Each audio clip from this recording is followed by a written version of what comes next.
Parlons ce soir de la prière. Allez chercher à la source les éléments lumineux. Après avoir été plongé un certain temps dans une atmosphère spirituelle où il s'est senti éclairé, chauffé, le disciple se retrouve nécessairement dans le monde ordinaire où il est obligé d'avoir des contacts avec des personnes de toute nature.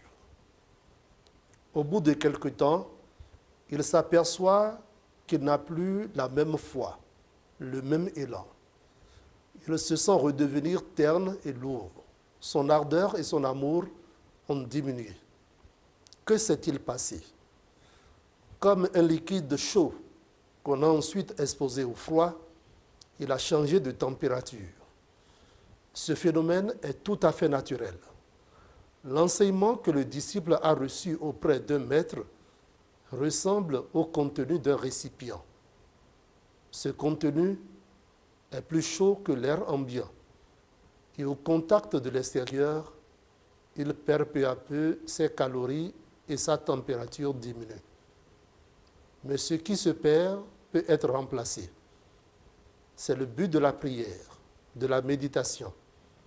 Aller chercher à la source les éléments lumineux et chaleureux que l'on a perdus. Bonsoir et bienvenue au siège de l'information.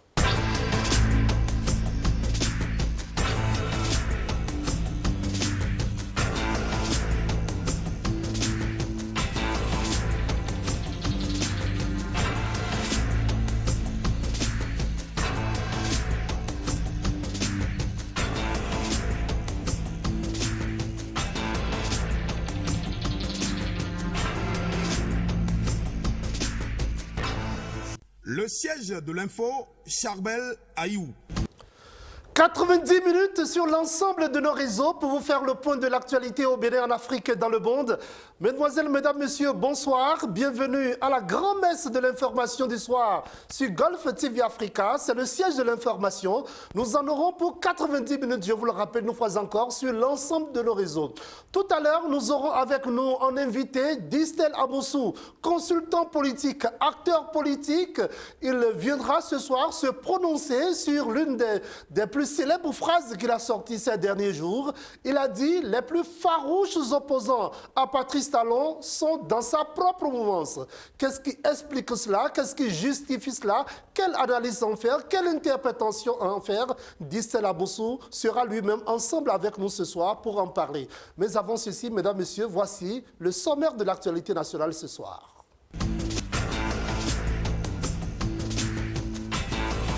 La rentrée scolaire 2022-2023 a effectivement eu lieu ce jour, hier à Cotonou. Un tour dans les établissements aujourd'hui et on constate que les cours ont effectivement repris. Spérois aussi nous en parlera.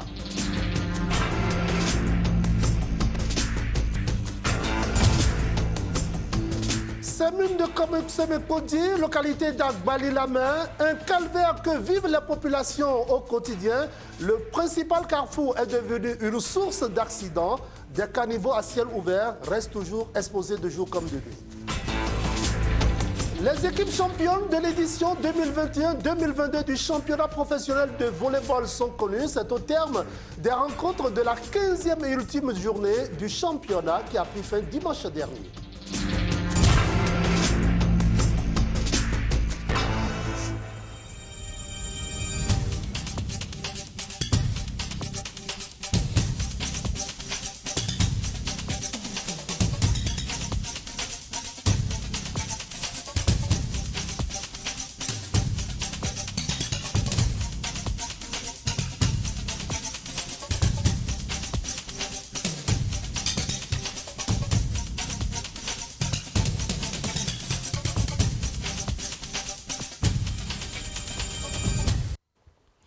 Mesdemoiselles, mesdames, messieurs, une fois encore, bonsoir, bienvenue au siège de l'information. Merci de toujours prendre le rendez-vous. Merci de choisir le siège de l'info pour vous informer. Merci d'être de la partie. C'est la rentrée scolaire depuis hier sur toute l'étendue du territoire national au Bénin. Un tour dans les établissements scolaires et secondaires. Et le constat aujourd'hui est que les cours ont effectivement repris pour le compte de cette année. La plupart des enseignants ont reçu leur emploi du temps. Spera Oussinou et Janvier Elette ont sillonné quelques établissements pour vous. Reportage. L'image, c'est 2 parents qui ont 3 enfants, 2 drépanocytaires, 1 albinos. Tout a démarré sur des roulettes pour la plupart des collèges parcourus dans la ville de Cotonou. Apprenants et enseignants promettent de meilleurs résultats à la fin de l'année scolaire. On a pris les programmes de la classe de la 3e. Parce qu'on a commencé et maintenant on va démarrer les SA. Aujourd'hui, en histoire géo, on a démarré la SA numéro 1. Et puis en PCT, on a eu des planches de cours qu'on va traiter les exercices, les sous-activités avant la séance prochaine. Le travail a bien démarré, rassurent les enseignants qui jurent se mettre résolument au pas afin d'exécuter les programmes. Le niveau des apprenants est globalement appréciable, disent-ils. On a reçu les emplois du temps la semaine passée et le cours a véritablement commencé. À mon cours, moi je vois que tous sont là dans la majorité. C'est vrai que la pluie d'hier a retenu certains, mais ils sont tous là. Et ils ont vraiment envie d'apprendre, ils ont leurs documents et le cours se déroule correctement, il n'y a pas de problème. Quand c'est nouveau, c'est intéressant, c'est attrayant, donc ils ont vraiment de l'envie, ils veulent savoir. Bon, peut-être dans les classes supérieures, ça va être autre, mais pour ceux-là, la 6e, j'estime que comme ils viennent du CM2, ils ont vraiment le désir, ils veulent apprendre comment ça se passe, parce que le collège, ce n'est pas les mêmes réalités que le primaire. Nous avons officiellement démarré. Pour l'heure, qu'est-ce que je peux dire? C'est qu'on a repris dans de bonnes conditions. Pour cette prise de contact, le premier constat, c'est que les apprenants ont répondu. Ils ont répondu par leur présence et ça, c'est à leur actif. Et les échanges sont quand même fructueux et je pense que la suite sera bonne. Je suis confiant, connaissant la force de frappe des enseignants de notre collège. Donc je vous garantis quand même que leur niveau n'est pas mal. Les classes dans lesquelles vous êtes passés sont pleines. Bon, les cours ont démarré depuis hier. C'est vrai qu'il y avait un déluge de pluie, mais ça ne nous a pas empêché de commencer. Les parents se sont évertués, ils ont pris les dispositions pour amener les enfants et puis on a commencé hier. Pour les responsables d'établissement, l'exigence doit être perpétuelle et continue afin d'aider les apprenants à être des hommes et femmes accomplis. Les instructions sont suivies ainsi que les cours qui ont repris dans toutes les classes ont-ils évoqué. Les cours ont effectivement repris depuis hier et malgré les intempéries, nous avons pu démarrer conformément comme l'a prévu l'État béninois. Depuis la semaine de la pré-rentrée, les enseignants dignes du nom que nous avons sont passés chercher les emplois du temps. Les apprenants également. Nous avons pu donner des instructions fermes par rapport aux nouveaux élèves qui étaient là également. Les parents ont fait le nécessaire pour pouvoir entrer en jeu, inscrire leurs enfants. Et d'hier, les cours ont vraiment démarré. Les premiers cours ont démarré déjà à 7 h et les premiers cours ont été donnés dans les différentes classes programmées. Les professeurs ont répondu présents et malheureusement c'est les enfants qui n'ont pas répondu à notre attente, j'allais dire. Mais même avec un seul élève, le professeur a dit à travailler. Et aujourd'hui, je constate que oui, l'effectif s'est amélioré au niveau bien sûr des enfants. Donc ça va, c'est bien, ça a démarré, ça se passe bien au Sojek-Begame. À la question de savoir pourquoi on voulait enlever l'enfant, pratiquement tous mes parents me répondent, nous avons déménagé. Donc le métier de déménagement. Il faut reconnaître donc que Begame est quand même sous de ce syndrome depuis quelques années où bon, la tendance est que les parents vont s'installer en périphérie, dans les cités dortoirs comme Calavi et autres aujourd'hui. Bon, du coup, ils enlèvent leurs enfants, c'est de leur droit, d'accord. Donc voilà, en ce qui concerne Begame, c'est comme ça. Et Bon, ça se gère. Au même moment, quand même, laisser les transferts arriver. Hein. Donc, c'est comme ça. Dans plusieurs écoles, le transfert des apprenants se poursuit ainsi que le retrait de la liste des fournitures et d'autres formalités administratives. Merci Gauthier et Sédodé. Séance de travail ce mardi entre le gestionnaire mandataire de l'Agence nationale d'identification des personnes, Cyril Roubedi, et les membres du COSEP, entendez coalition des organisations de la société civile pour des élections et la paix. Après une semaine d'affichage de la liste électorale informatisée provisoire, le COSEP est venu présenter le rapport de ces 77 observateurs déployés sur toute l'étendue du territoire national et faire des plaidoyers pour le prolongement de l'affichage de la liste électorale informatisée provisoire et aussi pour une participation des personnes handicapées à la vie politique.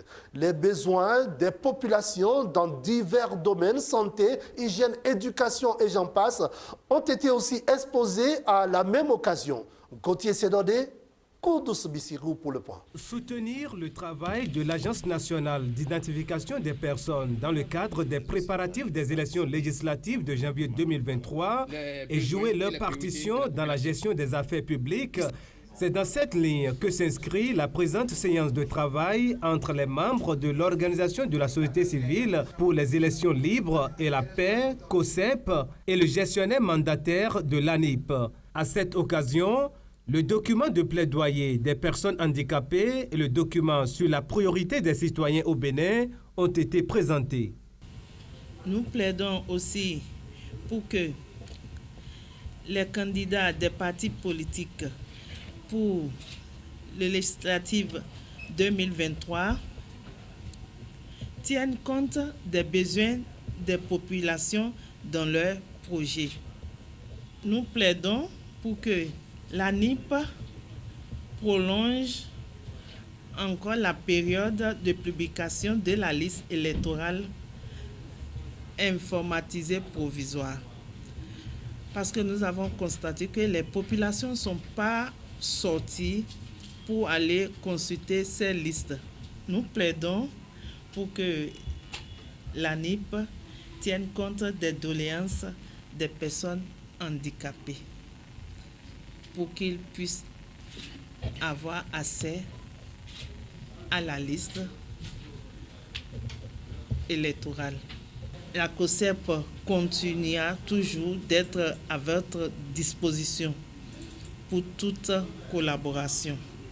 Le gestionnaire mandataire de l'ANIP se réjouit de l'initiative de la COSEP qui, selon lui, démontre que la société civile est un acteur primordial de la démocratie. Elle est libre, elle prend des initiatives, elle observe, elle fait des recommandations et au besoin fait des plaidoyers dans l'intérêt des populations. Je voudrais donc vous rassurer que des dispositions sont en cours afin qu'on puisse avoir des actes réglementaires d'application les plus adaptés et les plus soutenables pour la prise en charge des préoccupations soulevées. Et donc, je voudrais vous rassurer, Madame la Présidente, que sur la base de votre plaidoyer, l'Agence nationale d'identification des personnes, en tenant compte des différents transferts que les gens ont eu à faire, des différentes corrections que les gens ont eu déjà à faire pendant une dizaine de jours, affichera une nouvelle édition de la liste dans la période du samedi 1er octobre au samedi 15 octobre, pendant 10 jours. Une version à jour de la liste électorale informatisée provisoire. Plusieurs doléances faites à l'endroit des autorités dans divers domaines, santé, hygiène et éducation, sont déjà prises en compte par le programme d'action du gouvernement, à en croire le gestionnaire mandataire. Et les préoccupations soulevées ont été collectées effectivement auprès des populations, mais sans être accompagnées d'une collecte au niveau institutionnel pour voir les efforts que les pouvoirs publics sont en train de faire dans ce domaine. Jamais dans notre pays, depuis les indépendances, on n'a pu se préoccuper de l'accès de la population à l'eau potable que ce qu'on est en train de faire sous le régime de son Excellence M. Patrice Talon. Sur la question de l'accès à la santé, depuis les indépendances, jamais dans notre pays, on n'a pu se préoccuper de la qualité des soins de santé, de la réforme du système de santé dans l'objectif d'assurer la protection de la santé des personnes.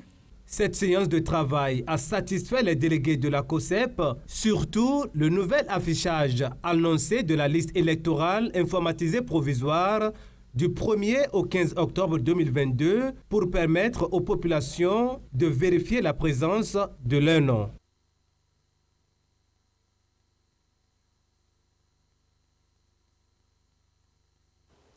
Rendons-nous à présent à Agbali-la-Main, c'est dans la commune de Semepodi. Les populations y vivent un véritable calvaire. Le principal carrefour est devenu un nid d'accidents. Des caniveaux à ciel ouvert les exposent notamment la nuit à des situations délicates. La situation perdure depuis plus de 2 ans et les populations s'en désolent. Golf TV Africa est descendu sur le terrain. Imaginons. Ici, c'est le carrefour Agblangandan dans la commune de Semepodi. La voie dessert tous les habitants, ceux qui viennent d'Agbali-la-Main, de Lokokoukoumé ou encore d'autres quartiers. Pourtant, voilà comment elle se présente. Aussi bien piétons, conducteurs de motos ou encore de voitures, tous sont exposés à ce piège. Selon les riverains, ce caniveau à ciel ouvert fait des dégâts depuis 2 ans. Niveau de l'office, quelqu'un l'a nous jamais. Il y a un sou de l'office, jɔnro yin wɛ na agbancɛ ne bɔ sun ja ibi mɛ kaka jɛdi afɔgbɛ nu wa hami wɛ kɛkɛ no jɛmɛ moto no jɛmɛ ekpɛ nu confront de su afɔ di kɛkɛ moto sɔ ja ide mɛ bɔ pere lɛ no gba bɔ na wa dɔn e do bla li da holo lo fi o wɛ gba fi lɛ ro e na glo e wa ya e ro do le kro e so na glo ane e wa ja li se kanji tomble wɛ na glo bele no ja ide bi mɛ ta moto da o kɛkɛ wɛ ya na yi jɛ de mɛ kpɔn afɔ no di gbɛtɔ le ja ibi mɛ no fi. Dans l'arrondissement d'Agblangandan, nous sommes au quartier Agbali-la-Main.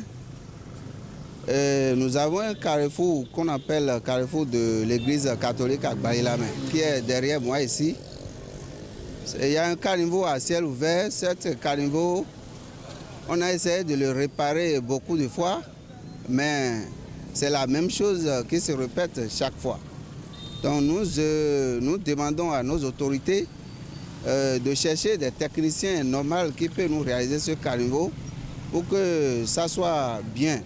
Sinon, on voit à chaque fois si on répare ça, si les voitures poids lourds, les camions, s'ils passent sur ça, c'est la dégradation totale. Et nous les prions de venir réparer ça pour la bonne circulation des riveraines populations. Si vous quittez ici maintenant, arrivez au carrefour de la maternité d'Agblangandan, ça là c'est encore de catastrophe totale. Il y a le caniveau qui est là, tout est gâté même je vais dire sur le carrefour. Vous venez de constater, ici nous sommes dans la commune de Semepodi, arrondissement d'Agblangandan. Comme vous venez de constater, vous constatez qu'il y a trop de caniveaux à ciel ouvert dans la commune de Semepodi, arrondissement d'Agblangandan. La fois passée, j'ai été victime. J'ai tombé dans ce trou, ici, devant l'église Sainte-Anne Agbali-la-Main. J'ai tombé dedans. C'est ça qui m'a fait fâcher. J'ai commencé par dénoncer les autorités de la commune. Vous voyez, nous avions fait beaucoup de démarches vers le CA. Face à la situation, des propositions se font. Et nous prions même le maire Jonas Benameto de se déplacer en personne pour venir dans la zone là, pour constater ce que nous sommes en train de dire. Ce n'est pas pour dire qu'ils ne font rien pour nous, mais nous remarquons que quand ça reste à faire, rien n'est fait. Il faut qu'ils fassent l'effort pour nous satisfaire dans l'arrondissement d'Agblangandan. Je suis en train d'interpeller les autorités de venir constater ce que nous sommes en train de vécu ici. Caniveau à ciel ouvert, les pavés sont détruits. Va à Danviropo, situé dans la commune de Semepodi, arrondissement de Djegbé. Les caniveaux, comment on appelle, les pavés sont détruits. Les caniveaux sont détruits, comme vous voulez le constater. Nous sommes en train de dénoncer depuis fort longtemps aucune réaction d'autorité, aucune réaction comment on appelle, DST de la mairie. Moi, je n'ai pas compris. La situation n'est pas méconnue des autorités de la ville. Elles disent prendre des dispositions. Bon, il y avait eu des réalisations, des travaux sur certaines voies d'Agblangandan. Mais les entrepreneurs qui ont exercé ces travaux-là ont eu une main légère par endroit. Ça a fait l'effondrement des caniveaux. Les caniveaux ne sont pas naturellement à ciel ouvert, ce n'est pas construit comme ça à ciel ouvert. Mais ça s'est effondré. Et entre-temps, la mairie a pris des dispositions pour corriger. Mais le drame continue. Il est vrai que la population est en train de se plaindre pour ça. Mais nous sommes en train de prendre des dispositions pour corriger le tir, pour que les accidents cessent sur les tronçons d'Agblangandan. De nombreux kilomètres de voies sont construites depuis l'avènement du régime en place. Le suivi de ces travaux ou encore la réparation des quelques-uns en mauvais état s'impose au dire des riverains.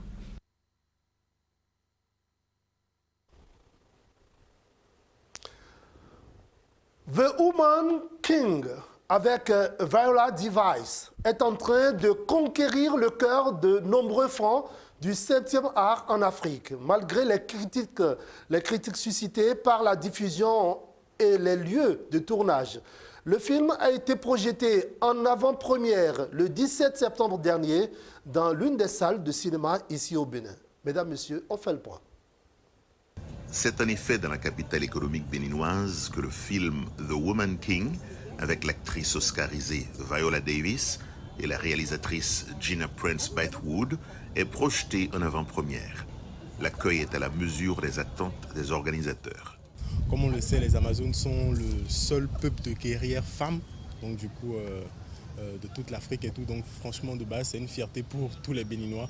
Donc d'avoir déjà un film qui a été tourné spécialement à l'effigie des Amazones. Et pas n'importe quel film, c'est un film hollywoodien, donc un film qui vient du plus grand pays de production de films, donc j'ai nommé les États-Unis. Donc franchement, c'est vraiment une grande fierté pour moi. Et c'est vraiment une fierté de le voir avant la majorité des Béninois. Donc franchement, je suis tout excité, je bouillonne là. Mais de voir et d'entendre le Dahomey, de voir un peu comment ça nous rapporte à nos racines, à notre histoire. Vous voyez, depuis avec la statue de l'Amazone, avec Bioguera à l'aéroport, tout nous ramène à nos racines. Donc franchement, c'est dans la même dynamique. Et le sentiment de fierté nationale, le sentiment de patriotisme surtout. Le président Patrice Talon a fait ériger à Cotonou une statue de 30 mètres de haut à la gloire des Amazones. C'était le 30 juillet dernier, veille de la fête de l'indépendance. Désormais, dans le ciel béninois, comme sur les écrans d'Hollywood, les Amazones sont érigées en modèle. À partir de maintenant, ça devrait nous emmener nous-mêmes à produire quelque chose comme ça. On l'a vu la dernière fois avec un film purement tourné au Bénin. Peut-être qu'on va rêver qu'on ait un film Amazon qui sorte de notre industrie et ce sera là vraiment la victoire de l'identité culturelle. The Woman King n'a pas que des admirateurs. Appel au boycott par certains critiques aux États-Unis, accusation d'appropriation culturelle au Bénin, la controverse va de pair avec l'acclamation. D'aucuns affirment que les Amazones défendaient un royaume qui a activement participé à la traite des esclaves. D'autres soulignent que ce long métrage a été tourné plutôt en Afrique du Sud et quasiment aucun des acteurs n'est béninois. Peu importe, les applaudissements ont résonné, notamment lors des scènes les plus héroïques jouées par Viola Davis. Pour plus d'un, c'est une inspiration. Je retiens que les femmes en général, on est très combatives. On se laisse juste parfois discriminer, intimider. On a peur de prendre la parole. Or qu'en réalité, on peut faire de grandes choses. Des combattantes béninoises ont également inspiré le blockbuster de 2018, Black Panther, et la suite est prévue en salle le 11 novembre prochain, malgré quelques mois de retard sur la date initiale. Il y a plus d'un siècle, ces vaillantes guerrières ont protégé le royaume du Dahomey et combattu les troupes coloniales françaises. Aujourd'hui, avec la part que leur fait le cinéma hollywoodien, elles deviennent un modèle en Afrique et bien au-delà. Mesdames, Messieurs, je vous le disais, la rentrée des classes a effectivement eu lieu hier sur toute l'étendue du territoire national, à Parakou, dans le département du Septentrion, dans le département du Borgou, pour être plus précis. Dès ce premier jour des classes, les cours ont effectivement démarré, à part quelques élèves qui restent encore à la traîne. Le train est en marche et tout va pour le mieux dans les écoles sillonnées par notre correspondant permanent dans les départements du Septentrion, Fidèle Zimbaba. On fait le point. Depuis ce lundi 19 septembre 2022, les élèves ont retrouvé le chemin des classes. Après quelques mois de vacances, place à la reprise. Ce sont de nouveaux objectifs à atteindre aussi bien pour les élèves que pour les enseignants. Dans les écoles publiques comme privées, les cours ont réellement démarré. Ce premier jour de la rentrée, contrairement à quelques années dans le passé où ces jours sont réservés pour la propreté et les formalités administratives. Tout à fait, nous avons repris effectivement ce matin. Mais disons que depuis une semaine, nos collaborateurs ont reçu leurs emplois de temps. Et ce matin déjà, très tôt, disons à partir de 7h30, certains commençaient par arriver. Certains cours ont eu lieu. Les premiers cours, je veux dire. Les élèves des classes d'examen, notamment à la terminale et la première, ont effectivement commencé. Mais ceux des classes intermédiaires, certains sont là. Leurs professeurs également. Ok, la rentrée, ça a bien démarré, puisque les cours ont démarré déjà chez moi ici. Les emplois étaient déjà établis depuis la pré-rentrée. Les professeurs étaient déjà venus chercher les emplois du temps. Et on a déjà affiché les emplois étant dans toutes les classes. Les classes, la liste de répartition. La répartition dans les classes était déjà faite. Donc chaque enfant, dès son arrivée, se dirige directement dans sa classe et le professeur va prendre le matériel dont il a besoin au niveau de l'administration et démarre le cours. Donc les cours ont déjà correctement démarré. Des difficultés, il n'en manque pas. Il s'agit surtout de certains élèves qui traînent toujours les pas à la maison. Bon, au niveau de l'administration, il n'y a pas encore eu de difficulté. La grande difficulté, c'est au niveau de la présence de tous les élèves, de tous les apprenants, je veux dire. Mais en ce qui concerne l'administration, nous sommes déjà suffisamment outillés, nous sommes satisfaits, au moins pour cette matinée. Parce que les collègues sont arrivés, les cours qui sont prévus ont été effectués. Donc je crois que, comme je le disais tantôt, pour l'instant, tout semble aller bien. Oui, pour l'instant, tous ceux ne sont pas là. Et je sais que ça va prendre avec le temps, parce que vous savez, ici, il y a les frais de scolarité. Donc, en attendant, il y a certains parents qui sont venus me dire, monsieur le directeur, excusez-moi, j'ai des enfants, les enfants de mes cousins qui sont là, mais la charge m'incombe et c'est par rapport aux finances que l'enfant est d'abord à la maison. Donc, ils disent qu'ils vont quand même faire un effort de les amener, même s'ils n'ont pas encore trouvé ce qu'il faut pour payer au moins les frais d'inscription.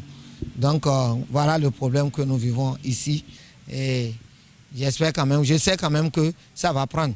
Puisque les enfants sont obligés d'aller à l'école, les enfants viendront. En ce début de la rentrée, c'est le moment plus que jamais de prodiguer des conseils tant aux élèves qu'aux parents d'élèves. Ok, j'aimerais demander aux parents de ne plus lésiner sur les efforts pour satisfaire leurs enfants. De ne pas chercher à courir derrière l'argent pour finalement ne plus l'utiliser à bon escient. Parce que l'avenir de ces enfants, c'est leur avenir aussi, parce que bientôt ils seront fatigués. Et ce sont ces enfants-là qui vont les soutenir. Il faut leur assurer un bon lendemain. Aux parents, de dire à leurs enfants, à ceux qui attendent d'abord l'arrivée de leurs amis avant de se mettre en place, nous les invitons à les suivre, à savoir qu'ils sont effectivement à l'école. Nous leur demandons de fournir ce qu'il faut pour qu'ils puissent venir suivre les cours. De leur demander, sinon d'essayer d'insister leur participation dès le début. Parce que qui manque, on le dit, c'est un truc que je prends comme ça, on ne dresse pas son chien la veille de la chasse. Hein? N'attendez pas le jour des évaluations pour commencer par dire non. Quand vous manquez déjà un cours, 2 ou 3, vous voyez ce que ça signifie. Et quant aux élèves, il faut qu'ils comprennent aussi que les classes, l'année scolaire a bel et bien démarré. Donc les cours ont commencé. Aujourd'hui, c'est la rentrée et nous avons démarré déjà avec les cours. De ne pas attendre la fin de l'année pour courir. On a dit rien ne sert de courir, il faut partir à point. Les examens se préparent dès le premier jour. Donc, à partir de ce jour, même les moyens de passage dans les classes supérieures, c'est à partir du premier jour. Élèves et enseignants ont chacun des objectifs à atteindre pour réussir leur année scolaire. On ne peut que souhaiter aux uns et aux autres une bonne reprise des classes. Merci Fidèle Ezimbaba, notre correspondant permanent dans les départements du Septentrion. Mesdames, Messieurs, les équipes championnes de l'édition 2021-2022 du championnat national professionnel de volleyball sont connues. C'est au terme des rencontres de la 15e et ultime journée du 10 championnat qui s'est achevée le dimanche 18 septembre dernier. Que retenir de cette compétition? Quelles sont les échéances à venir pour les volleyeurs béninois notamment? Ali Yaron est le président de la Fédération béninoise de volleyball. On le suit. Et ce bilan pourrait le faire à plusieurs niveaux. D'abord sur le plan organisationnel, où nous avons pu tenir quand même toutes les rencontres. Et vous savez, ce n'est pas toujours évident sous cette forme-là. Et au total, une douzaine de matchs au niveau des dames et une quarantaine de matchs au niveau des hommes. Et tout s'est très bien passé sur tous les terrains d'ailleurs. Et on a les résultats techniques qui sont là. Finance qui a conservé son titre au niveau des hommes. Alada qui a occupé la deuxième place toujours au niveau des hommes. Et pour finir le tableau, il y avait Énergie qui a remonté d'une place par rapport à l'année passée. Au niveau des dames, l'équipe de Queens est championne. L'équipe d'Alada est vice-championne. Et après, en troisième position, nous avons l'équipe de Vezos, qui était l'équipe vice-championne l'année passée. Donc voilà un peu le point au niveau technique. Alors au niveau de la performance des athlètes et autres, je crois que pour ceux-là qui ont suivi quand même la majorité des matchs, ils doivent pouvoir se rendre compte que le niveau est pratiquement le même. Et je dirais même que ce niveau-là s'est beaucoup amélioré. Il y a eu des matchs où l'issue n'est pas forcément connue d'avance. Quand vous prenez par exemple les dames, c'est à la dernière journée qu'on a su l'équipe qui a été championne. Au niveau des hommes, il y a eu une égalité parfaite à un niveau donné entre Finance et Alada. Ils ont eu les mêmes nombres de victoires, les mêmes nombres de points. Et c'est avec les calculatrices en main que nous avons pu départager ces deux équipes-là au niveau des ratios des sets. C'est pour vous dire que la compétition était ouverte pour tout le monde et toutes les équipes se sont engagées à fond pendant les matchs. Et comme je l'ai dit tantôt, il n'y avait aucun résultat qui présageait de l'issue d'une rencontre ou pas. Donc voilà un peu de façon globale le point que je pourrais faire. Et je ne finirai pas sans remercier les responsables de club, tous les responsables de club à tous les niveaux qui ont cru à cette deuxième édition du championnat professionnel, qui se sont mis, qui ont mis les moyens. Et ce championnat nous a permis d'avoir des résultats assez satisfaisants au niveau de la sélection nationale parce que nous avons eu la chance, ça aurait pu être aussi une malchance, de participer à la Coupe des Nations de la zone 3 en plein championnat. Cela veut dire que les entraîneurs avaient sous la main des joueurs et des joueuses qui étaient en pleine compétition. Donc par rapport à ça, le travail devait être relativement plus facile pour eux. Alors au niveau des sélections nationales indoor, c'est-à-dire en salle, je crois qu'il n'y a plus rien pour cette année-là. Et par contre, au niveau de la confédération et au niveau de la zone 3, il y a des programmes pour les équipes nationales de beach. Déjà à la fin de la semaine prochaine, nos équipes de beach seront du côté de Lomé pour une compétition. Ensuite, il est aussi prévu dans le programme d'activité de la zone 3 la CAN, la Coupe d'Afrique des Nations de la zone 3 de beach volleyball. Ça pourrait se tenir à Niamey. Et donc voilà un peu les échéances qui concernent les sélections nationales actuellement. Au niveau des clubs, avec la fin du championnat professionnel et la fin en juillet dernier du championnat amateur, je peux dire que les clubs sont bon, je ne dirais pas au repos, parce que ça dépend du programme d'activité de chaque club, mais au niveau de la fédération, je crois que nous préparons plutôt la prochaine saison au niveau des clubs. Mais ça ne veut pas dire qu'au niveau de la fédération, la saison est terminée. Nous avons quand même en vue quelques programmes de formation, entraîneurs ou arbitres. Ça sera confirmé d'ici à là, avant que, très officiellement, ou plus tard, fin octobre, que nous puissions mettre fin à la saison 2021-2022.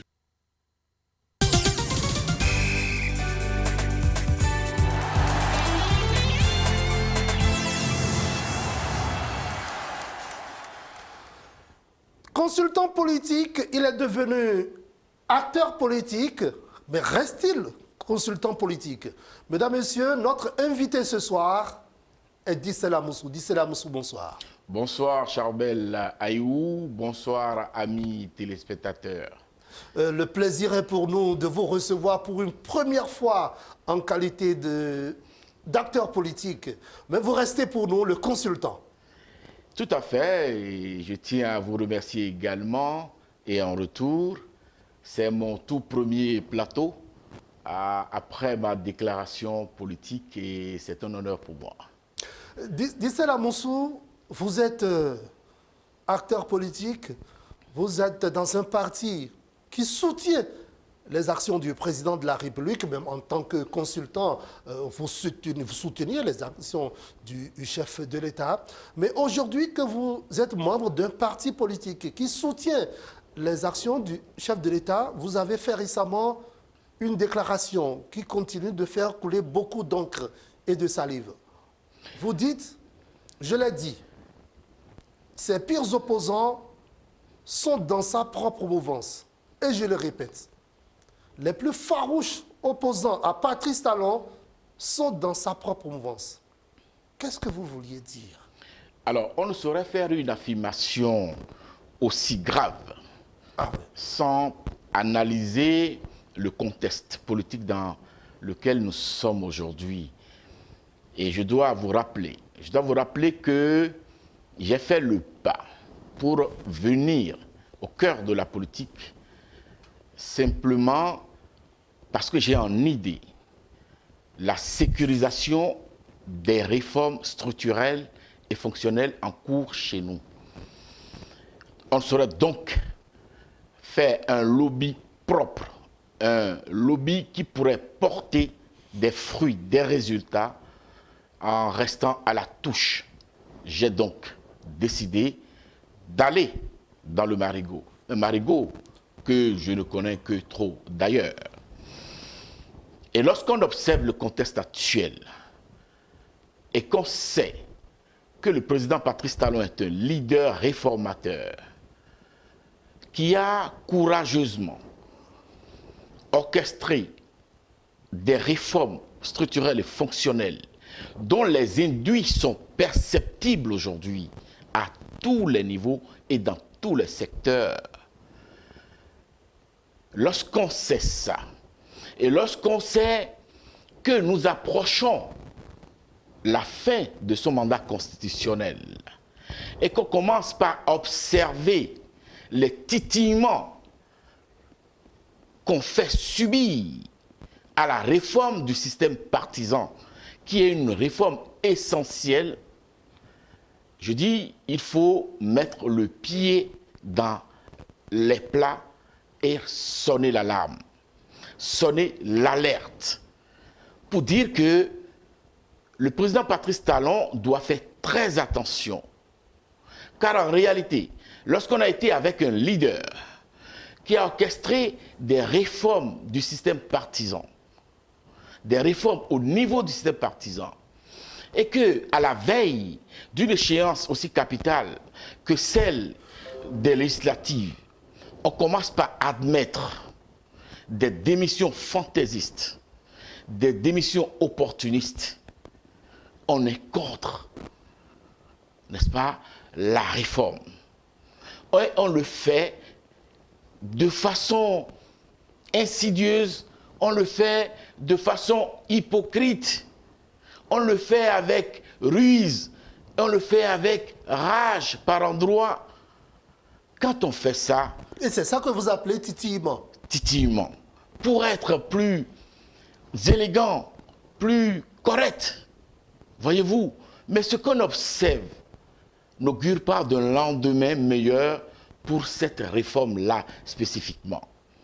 Lorsqu'on est avec un leader réformateur et que on n'attend pas et qu'on s'autoproclame dauphin et qu'on distille ça au sein de l'opinion pour appâter, n'est-ce pas, les esprits faibles, on est un adversaire des réformes.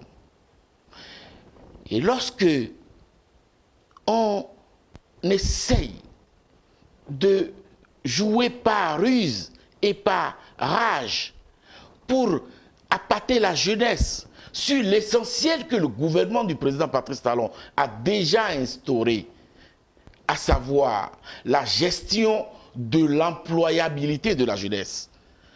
Et nous sommes là et nous constatons que, au niveau de la gestion du chômage, le gouvernement du président Patrice Talon a mis en place beaucoup de structures pour permettre à la jeunesse de toucher au premier emploi.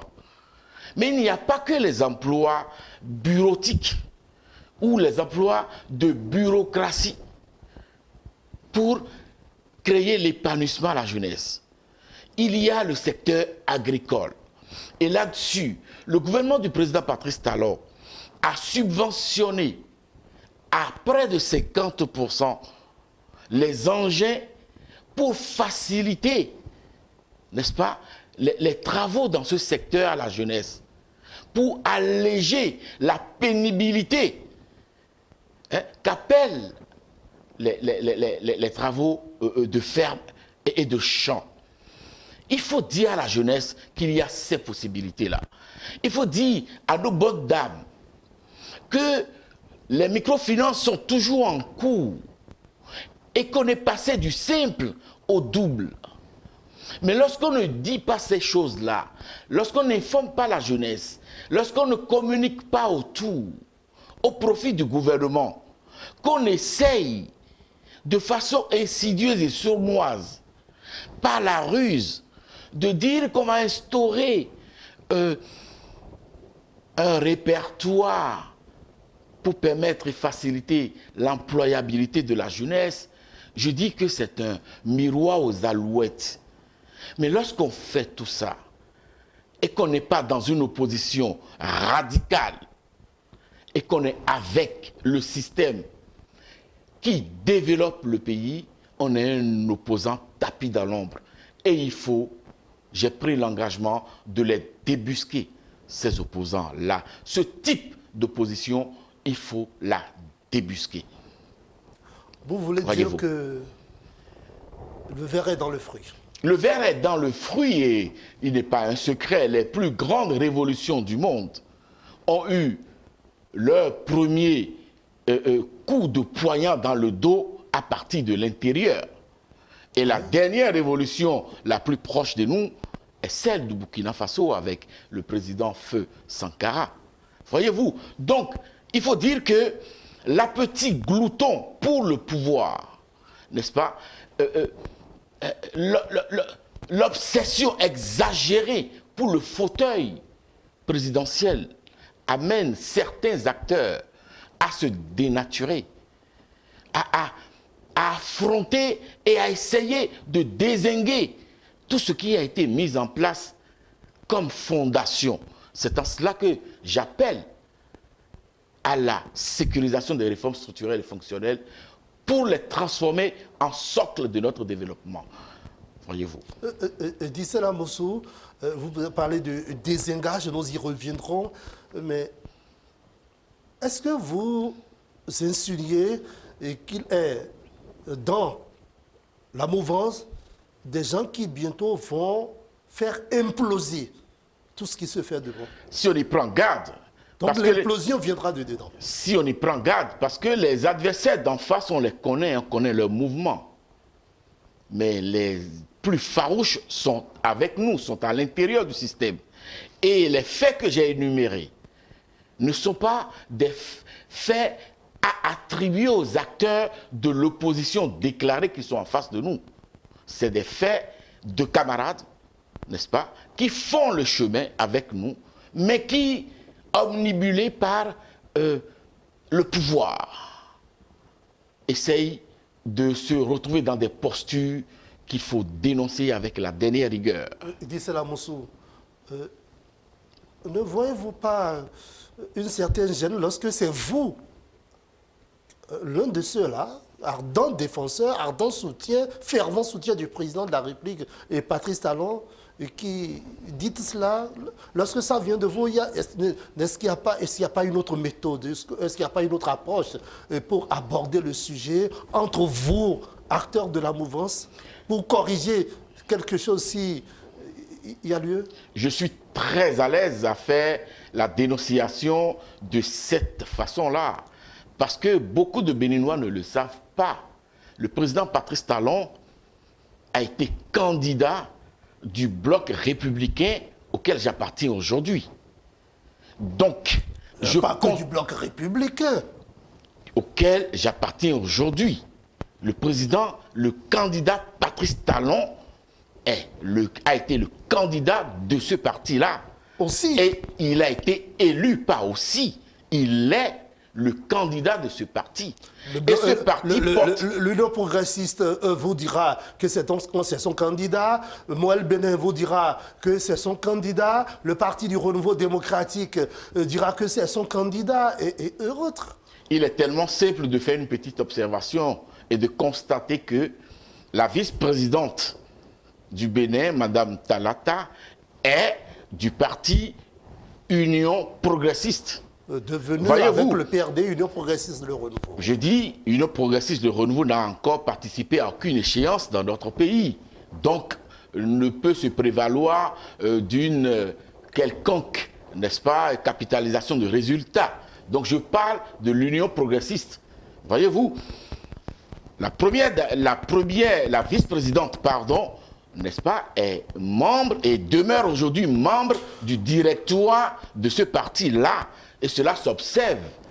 Donc, les deux candidats n'ont pas pu émerger du même parti politique ou de la même formation politique. C'est pour vous dire que notre candidat, Patrice Talon, a eu pour colistier Madame Talata, qui est de l'Union progressiste, qui était de l'Union progressiste, devenue, si vous voulez, Union progressiste, le renouveau. Ah ben là, c'est une analyse de membre du BR. Là, c'est une analyse de l'acteur politique. Elle est cartésienne et scientifique. On peut l'observer. Voyez-vous, le président Patrice Talon n'a pas pu être candidat pour deux partis politiques. La chose n'est même pas possible. Ce n'est pas l'essentiel pour moi. Ah, c'est vous qui le dites. L'essentiel pour moi, c'est d'observer, n'est-ce pas, l'ethnocentrisme qui s'observe aujourd'hui dans les discours. Monsieur Amoussou, si vous préférez le régionalisme, je le dirais. Non, qui vous allez là un peu aujourd'hui dans les discours. Nous sommes dans un Bénin unique, un Bénin constitué de frères et de sœurs. C'est le souhait de tout le monde. Il ne peut avoir c'est notre souhait, au bloc républicain et c'est le souhait du président Patrice Talon, membre du bloc républicain. Et c'est notre donc souhait. C'est pour vous dire que je suis fondé à continuer à défendre les intérêts de mon candidat devenu président de la République pour que son mandat soit celui d'un mandat républicain, le mandat de tous les Béninois, tous les fils de ce pays sans distinction de sexe, de race, de culture ou d'obédience. Voyez-vous ?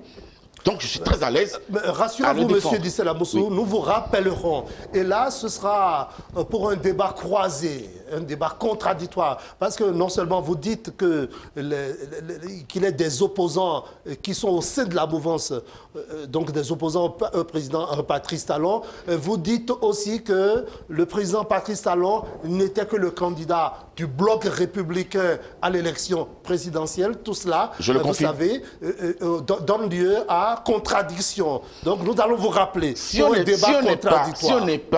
pas un opposant tapis dans l'ombre, si on n'est pas un ver dans le fruit, comment est-ce qu'on peut admettre que son parti politique, sa formation devienne une niche pour des députés estampillés un parti politique, une couleur politique, Comment est-ce qu'on peut admettre, alors que j'allais dire, le mandat n'est pas terminé, des députés estampillés une couleur politique se retrouvent sous une autre bannière pendant que le mandat est en cours? Si la loi le permet. La loi ne le permet nullement et aucunement.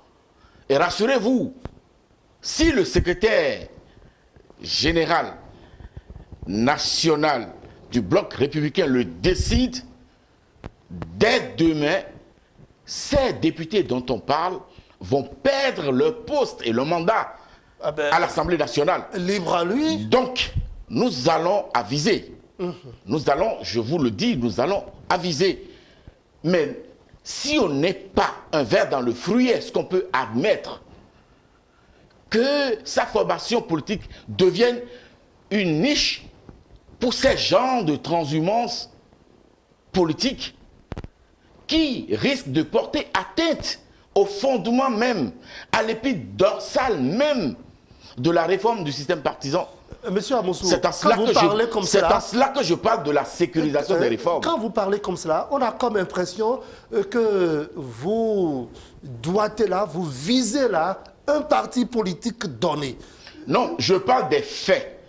Maintenant, si l'opinion rapporte ces faits à une formation politique et que les acteurs de cette formation politique sont disponibles à m'apporter la contradiction sur votre plateau, je suis immédiatement disponible. Monsieur Mamoussou, ne voyez-vous pas que là, vous êtes en train de déclarer la guerre à vos camarades de la mouvance c'est cela peut-être qui va conduire à l'implosion? C'est une œuvre de salubrité politique que je mène.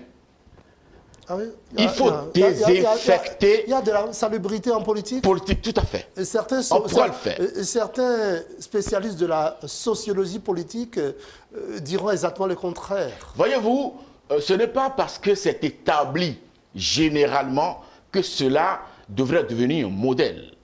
Aujourd'hui, le président Patrice Talon a fait l'option de construire un Bénin grand. Il ne fait pas les choses au minima.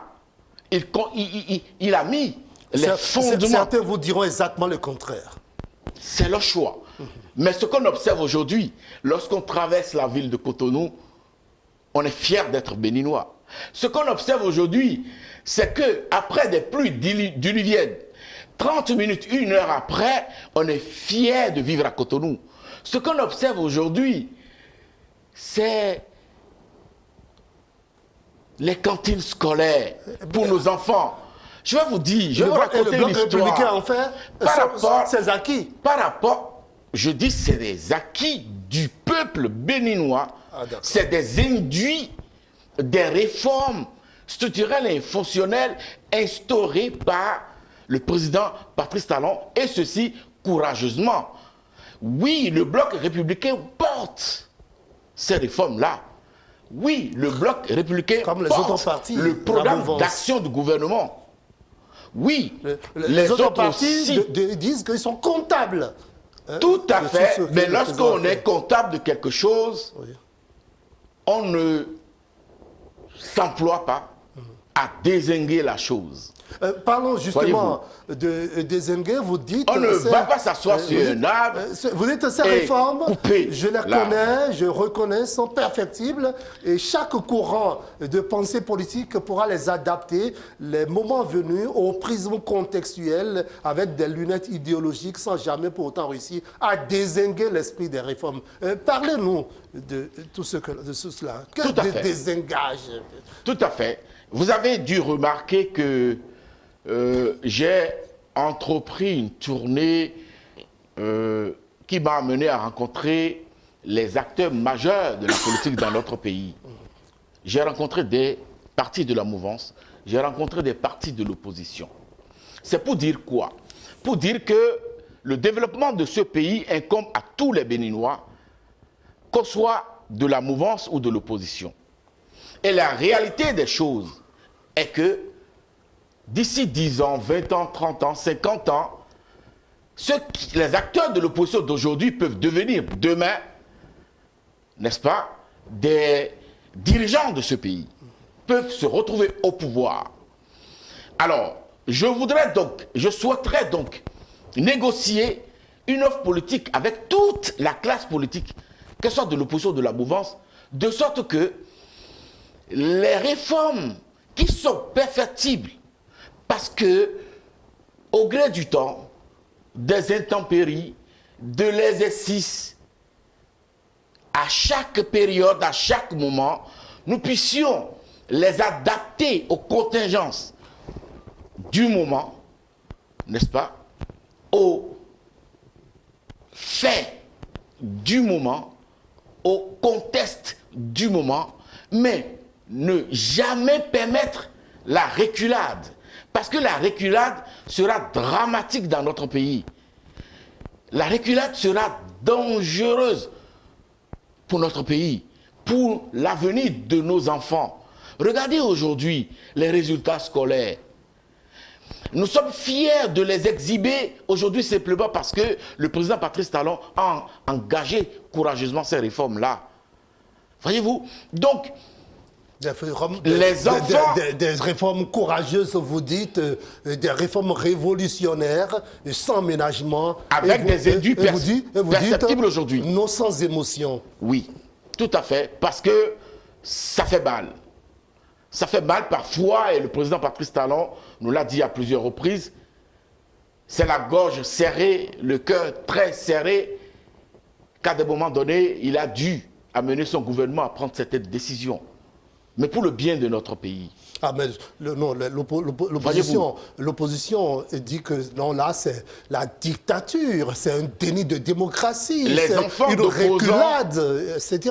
C'est ce que dit en tout cas l'opposition. Les enfants des opposants qui disent ça vont dans les mêmes écoles avec le système éducatif réformé et bénéficient des résultats élogieux aujourd'hui.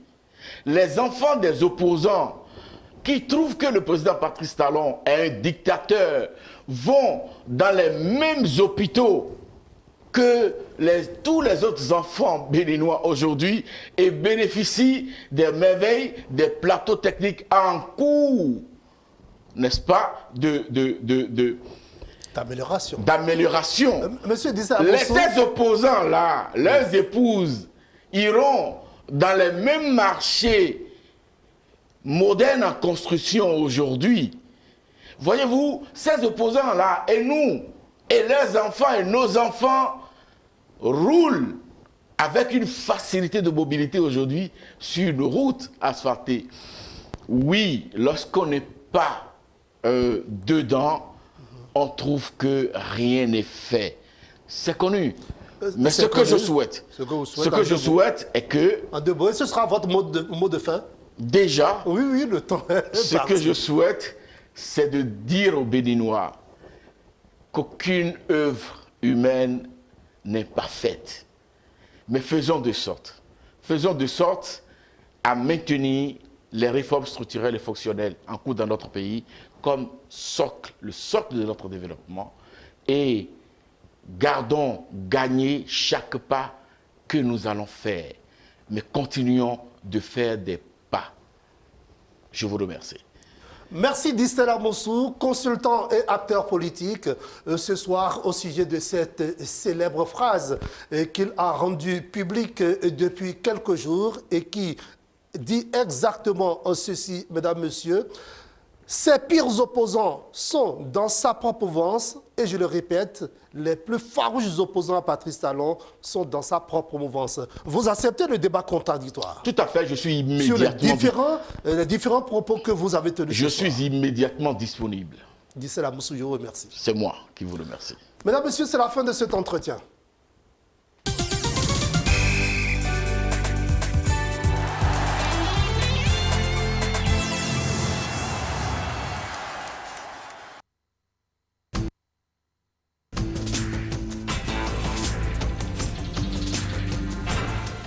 Nzouba Ndama, ancien président de l'Assemblée nationale du Gabon, chef de file de l'opposition, a été arrêté samedi dans un contrôle douanier.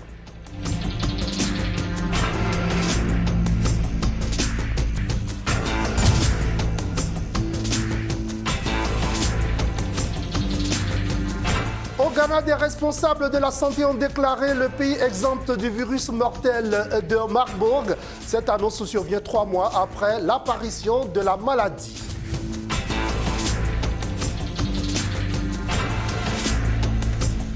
Les dirigeants mondiaux se réuniront cette semaine au siège des Nations Unies à New York. C'est pour la réunion en présentiel depuis 2019 de l'Assemblée générale des Nations Unies.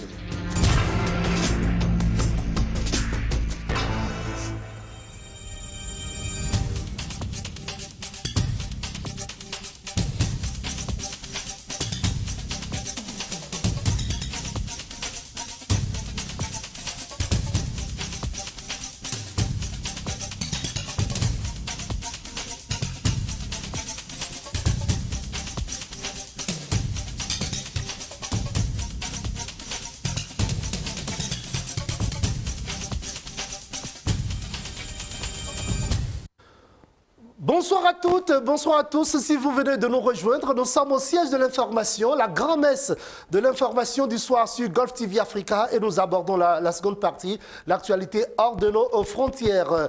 Et nous allons d'abord au Gabon. Guy Nzouba Ndama, l'ancien président de l'Assemblée nationale de ce pays, chef de file du parti de l'opposition, les démocrates, a été arrêté samedi lors d'un contrôle douanier alors qu'il revenait du Congo-Brazzaville. Les gendarmes gabonais ont retrouvé dans ces affaires 1,19 milliard de francs CFA. Une enquête est ouverte par le parquet. Imaginons. Selon un proche de Guy Nzouba Ndama, l'opposant est resté en garde à vue avant d'être déféré au parquet lundi. Le substitut du procureur de Franceville indique que l'argent découvert dans ses bagages a été saisi par la gendarmerie et reversé au trésor public. Un procès verbal pour détention irrégulière de fonds a été transmis au parquet où une enquête a été ouverte. Une réglementation disant que les sommes prévues de plus d'1 million de francs doivent être déclarées à la douane. Un observateur explique au contraire, comme il s'agissait de francs CFA circulant entre pays de la CEMAC, aucun contrôle n'était justifié. D'autres observateurs ont toutefois bien indiqué que l'enquête devra notamment déterminer l'origine et l'usage prévu des fonds. Guy Nzouba Ndama voit son image écornée. La vidéo de l'incident s'est répandue en ligne. On y voit la gendarmerie ouvrir les valises de l'ancien président de l'Assemblée, révélant à l'intérieur des milliers de billets de banque. Au sein de son parti, les démocrates, un responsable du parti dit lui avoir été surpris et choqué par cette façon d'humilier un dignitaire de la République. Un opposant estime que les douaniers ont probablement été mis au courant par un indicateur et que la fouille a été autorisée en haut lieu.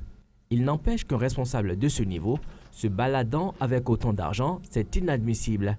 Pas de commentaire côté Brazzaville, mais une source parle d'une affaire interne au Gabon. Guy Nzouba Ndama peut avoir un trésor de guerre au Congo avec de l'argent accumulé lorsqu'il était en fonction. Selon ce dernier, qui parle d'une sensation d'amateurisme, en voyant un haut responsable politique traverser une frontière avec des valises remplies de billets. Au Ghana, les responsables de la santé ont déclaré le pays exempt du virus mortel de Marburg. Cette annonce survient 3 mois après l'apparition de la maladie dans ce pays de l'Afrique de l'Ouest. Suivez. Le service de santé du Ghana indique que 3 personnes ont été infectées par le virus de Marburg depuis l'apparition de la maladie en juillet. 2 personnes sont décédées tandis que la 3e s'est rétablie après avoir été hospitalisée. Les responsables de la santé déclarent maintenant le Ghana exempt du virus de Marburg conformément aux directives de l'Organisation mondiale de la santé. Les raisons appropriées de l'éclosion de la maladie de Marburg ont été mises en œuvre au cours des 42 jours suite aux derniers résultats négatifs du test PCR pour le seul patient survivant avec recommandation de l'OMS. Le Ghana a donc réussi à interrompre la première épidémie de maladie du virus de Marburg et déclare par la présente que l'épidémie est terminée. Le Ghana est le 2e pays d'Afrique de l'Ouest à enregistrer le virus de Marburg après la Guinée. Les autorités sanitaires affirment que près de 200 personnes ont été retrouvées et testées pour la maladie. Plus d'une centaine parmi ces dernières ont terminé les 21 jours de tests de suivi obligatoire et ont depuis été libérées après avoir été testées négatives au virus. Il n'existe aucun remède ou vaccin connu contre le virus de Marburg. Les responsables de la santé au Ghana ont donc déclaré qu'ils assureraient une surveillance appropriée des zones touchées par l'épidémie afin de tenir le virus à distance. Indexé à l'euro, le franc CFA, monnaie utilisée en Afrique occidentale et en Afrique centrale, a perdu 11,46% de sa valeur par rapport au dollar américain. Une dévaluation historique qui jette un coup de froid sur l'économie des pays africains. En réplique du Congo, cette chute de la monnaie européenne commence à se faire sentir sur les commerces et dans les ménages. On fait le point. Jamais la monnaie n'avait connu un tel déclin depuis 20 ans. La baisse du taux de l'euro face au billet vert a un impact direct sur les économies des pays de la zone CFA en fonction de la forte dépendance du franc CFA à la devise européenne. En République du Congo, les effets se font sentir chez les commerçants, lesquels importent les marchandises avec d'autres devises. Ces derniers ont donc augmenté les prix aux grandes dames des ménages. Avant, le marché était moins cher, mais maintenant, là, vraiment, c'est maintenant difficile. Si tu as 2000, maintenant là, tu ne pourrais pas faire le marché. Avant, si tu avais 2500, tu pourrais bien faire le marché. Tu peux acheter le cuisse de poulet à 850, l'huile, même le litre, c'était à 750, 600, mais vraiment, actuellement, vraiment, c'est compliqué. Parce que le litre a augmenté. C'est maintenant à 1500. On ne comprend plus quoi faire et quoi dire. 75% des aliments de la République du Congo sont importés. Cette baisse de l'euro occasionne une forte affluence des Congolais vers le dollar. La demande en devises a augmenté et sur le marché informel, le taux officiel d'un dollar à 650 francs est dépassé. Lorsqu'il y a la rareté, alors il y a la hausse. Mais si ça vient beaucoup, maintenant il y a la baisse. Les jours passés là, vraiment le dollar était beaucoup recherché. Mais c'est pour cela qu'on le vendait à 690. Mais il y a quelques-uns qui ont eu la chance d'augmenter encore 500 francs sur 690. La chute de l'euro représente en effet un véritable calvaire pour les finances publiques. Elle pourrait même constituer un frein dans le processus de règlement de la dette publique, à en croire cet expert comptable. Cette baisse de l'euro doit par contre être avantageux pour des pays qui ont de l'autosuffisance alimentaire. Parce que ça viendra pour renforcer la production locale. Mais pour des pays qui n'ont pas d'autosuffisance alimentaire, vont subir. Mais pour des pays qui ne font que importer, ils vont subir davantage. Donc, ce que les gouvernements doivent faire, ils doivent soit revoir leur budget, mais revoir surtout la politique d'autosuffisance alimentaire pour mieux nourrir les ménages et pour que nos marchés ne subissent pas ces effets de l'inflation. Aux gouvernants de revoir leur politique de gestion des finances publiques afin de contenir cette menace qui s'avère grave au regard des conséquences qu'elles entraînent déjà. À 6 jours des législatives anticipées en Italie, la formation de Giorgia Meloni est en tête des sondages avec 42% des intentions de vote. Elle regroupera une alliance de droite composée de la Ligue de Matteo Salvini et Forza Italia de Silvio Berlusconi. On fait le point. Un scrutin joué d'avance. À 6 jours des élections législatives anticipées, la formation de Giorgia Meloni, la seule ayant refusé de participer au précédent gouvernement d'union nationale de Mario Draghi, est en tête des intentions de vote au sein d'une alliance de droite regroupant la Ligue de Matteo Salvini et Forza Italia de l'inoxydable Silvio Berlusconi. Selon le Centre italien des études électorales, la coalition dite de centre-droit raflerait 42% des intentions de vote, contre 31% pour la gauche. Je suis aussi ici par curiosité pour la personnalité publique. Ça m'intéresse d'écouter ce qu'elle dit, ce qu'elle propose, car à 49 ans, j'en ai marre de cette classe politique qui ne me représente pas. Après 2 ans d'absence pour cause de crise sanitaire, Matteo Salvini tenait la grand-messe de son parti nationaliste à Pontida, en Lombardie. Un meeting capital pour Il Capitano, à la traîne dans les sondages. En perte de vitesse depuis la démission du président du Conseil en juillet, le leader de la Lega paye sa participation au gouvernement Draghi. À mon avis, Salvini a plus de courage que Meloni. Ces derniers temps, Meloni a essayé de rassurer l'Europe, de se montrer conciliante. Je pense que Salvini est plus courageux. Il ne renie jamais ses idées et les défend jusqu'au bout. Quand il est entré au gouvernement, il a promis de fermer les portes aux migrants et il l'a fait. Au même moment, à presque 35 km de là, le leader du principal parti d'opposition battait lui aussi le rappel des troupes. Enrico Letta s'est livré à une critique acerbe des eurosceptiques de la droite. Le secrétaire du Parti démocrate italien se laissant aller à une pique contre Matteo Salvini et sa proximité idéologique avec le Premier ministre hongrois Viktor Orban. Aujourd'hui, Pontida est devenue une province de la Hongrie. C'est épouvantable. Ici, c'est la capitale de l'Europe. Nous sommes au centre de l'Europe et nous voulons le rester. Nous ne voulons pas en partir.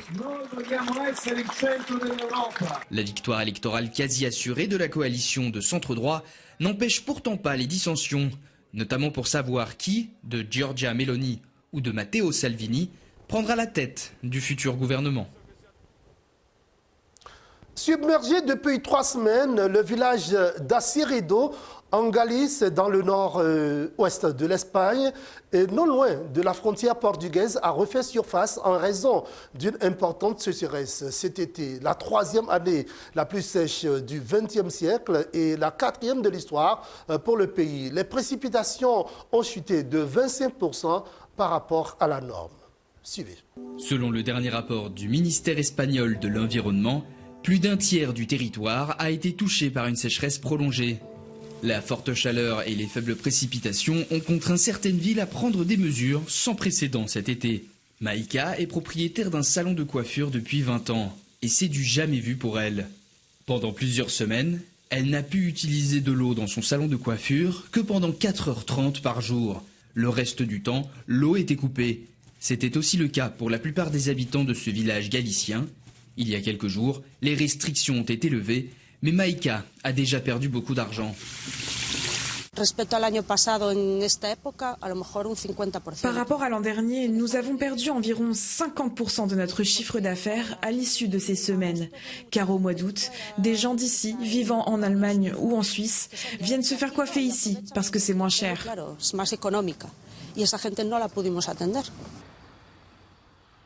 Ribadavia se trouve en Galice, dans ce que l'on appelle l'Espagne verte. Mais cette région n'a pas non plus été épargnée par la sécheresse. Les autorités ont dû installer des réservoirs d'eau de 1000 litres pour les besoins de la population.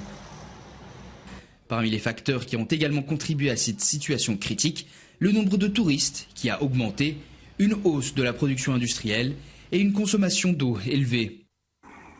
Ce ruisseau approvisionnait en eau le village de Ribadavia, mais son niveau actuel menace une grande partie de la population locale de 5000 habitants.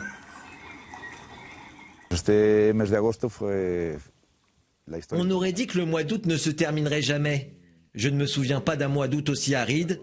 On a été la première localité espagnole à déclarer l'état d'urgence à cause de la sécheresse.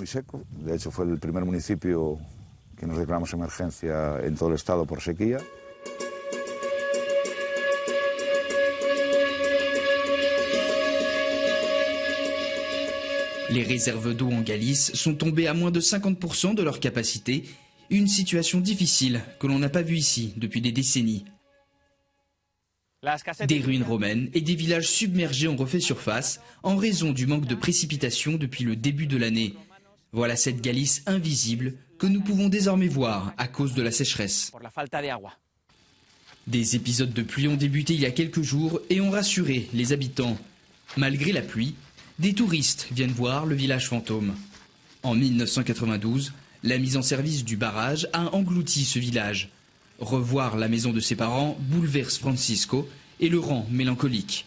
Selon lui, durant ces 7 dernières années, Aceredo a plusieurs fois refait surface pour disparaître ensuite sous les eaux, mais il n'a jamais vu une situation comparable à celle d'aujourd'hui.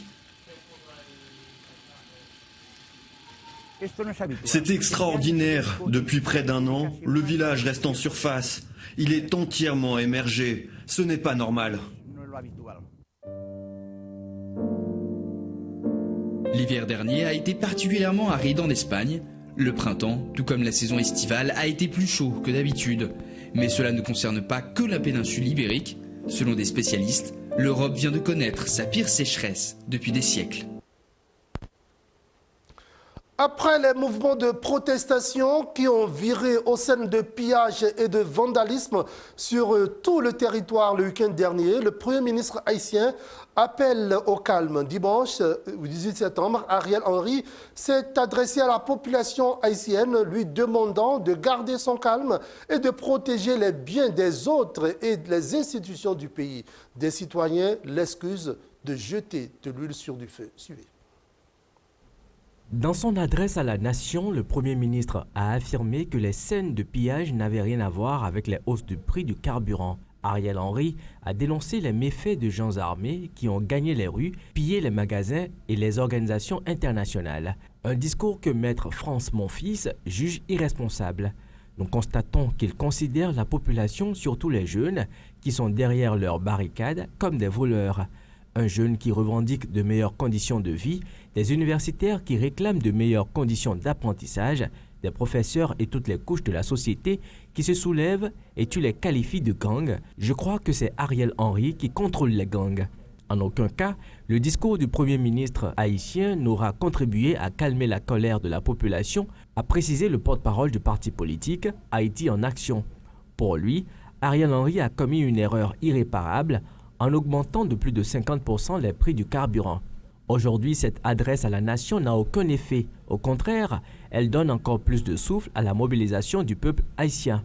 En effet, un petit groupe de manifestants avait encore gagné les rues le lundi pour réclamer le départ d'Ariel Henry. Faute de quoi, ils continueront à bloquer et à piller.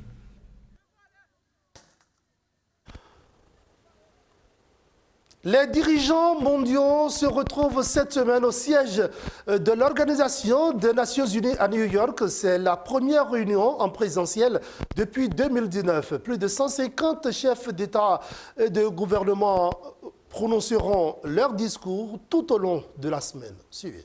L'Assemblée générale des Nations Unies est née des cendres de la Seconde Guerre mondiale et de l'espoir que le multilatéralisme, la coopération et le dialogue contribuaient à assurer une paix durable. Mais alors que les dirigeants mondiaux se réunissent à New York cette semaine, l'approfondissement des divisions géopolitiques met cette théorie à rude épreuve. Nous nous rencontrons à un moment de grand péril pour notre monde. Conflits et catastrophes climatiques, méfiance et divisions, pauvreté, c'est un moment décisif. La plus grande poudrière géopolitique est le conflit en Ukraine. On s'attend à ce que ce sujet domine les discussions, à la fois en public et en privé. Personne ne s'attend à une percée significative vers une fin de conflit. Cependant, les experts disent que ce rassemblement offre l'occasion de trouver un terrain d'entente. Je pense qu'un plus grand nombre de pays parleront de la nécessité de coopérer concernant la sécurité des centrales nucléaires, en particulier de celle de Zaporizhzhia, de la nécessité de fournir une assistance aux millions de réfugiés issus de la crise et de la nécessité d'accélérer les expéditions de céréales. Les 7 mois de conflit ont déclenché une crise alimentaire et énergétique mondiale, entraînant l'économie mondiale et détournant les ressources d'une myriade d'autres défis auxquels le monde est confronté.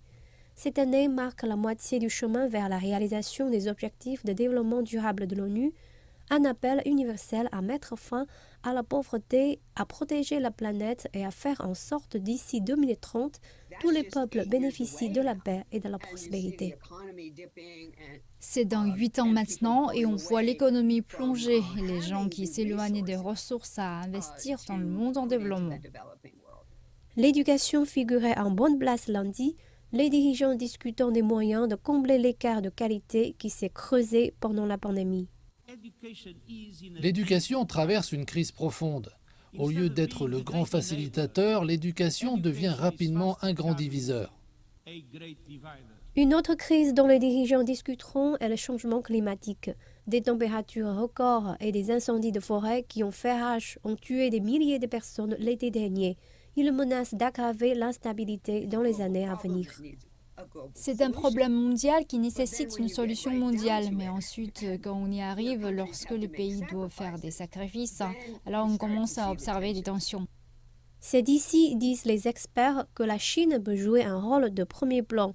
Ses prouesses économiques et ses relations étroites avec une grande partie du monde en développement en font un influenceur politique. La Chine a fait un effort concerté ces dernières années pour renforcer son rôle à l'ONU, pour être plus active, et cela sur un large éventail de questions onusiennes. Même si le président n'est pas là, la Chine sera toujours très consultée sur les problèmes. Une foire agricole de la haute technologie se déroule dans le district de Yonglin, c'est près de Shihan, voilà, dans le sud-ouest de la Chine. Elle est devenue un important centre de coopération en matière de technologie agricole parmi les États membres de l'Organisation de la coopération de Shanghai. Reportage. Il s'agit du parc de démonstration de l'agriculture intelligente de Yangling. C'est l'une des zones d'exposition de la foire de haute technologie agricole de Yangling en Chine. C'est aussi un centre de formation agricole moderne pour les membres de l'Organisation de coopération de Shanghai. L'une des visiteurs parmi ceux observant les légumes qui poussent sans soleil est Bayan, une étudiante venue du Kazakhstan. La technologie agricole de haute qualité se développe rapidement à Yangling. J'ai beaucoup appris ici. Après avoir obtenu mon diplôme l'année prochaine, je contribuerai à mon pays avec les connaissances que j'ai acquises ici pour aider l'agriculture au Kazakhstan à se développer mieux et plus rapidement. L'agriculture moderne est en train de devenir un nouveau point fort de la coopération entre les pays de l'OCS. La création du centre de démonstration de l'OCS pour l'échange et la formation en technologie agricole favorisera les échanges et la coopération dans les technologies agricoles, l'éducation et la formation de spécialistes, ainsi que dans la construction d'installations de production. C'est la première zone de démonstration industrielle de haute technologie agricole en Chine. Yangling possède un groupe de collèges et d'universités agricoles, d'entreprises technologiques et d'équipes d'innovation promouvant les échanges et la coopération dans l'agriculture moderne, la production alimentaire, le commerce et l'investissement, contribuant ainsi à assurer la sécurité alimentaire. Mesdames, Messieurs, le siège de l'info de ce jour s'achève. Toute l'équipe de préparation, de réalisation et de diffusion vous remercie de nous avoir suivis. Restez câblés Golf TV Africa. Bonsoir chez vous.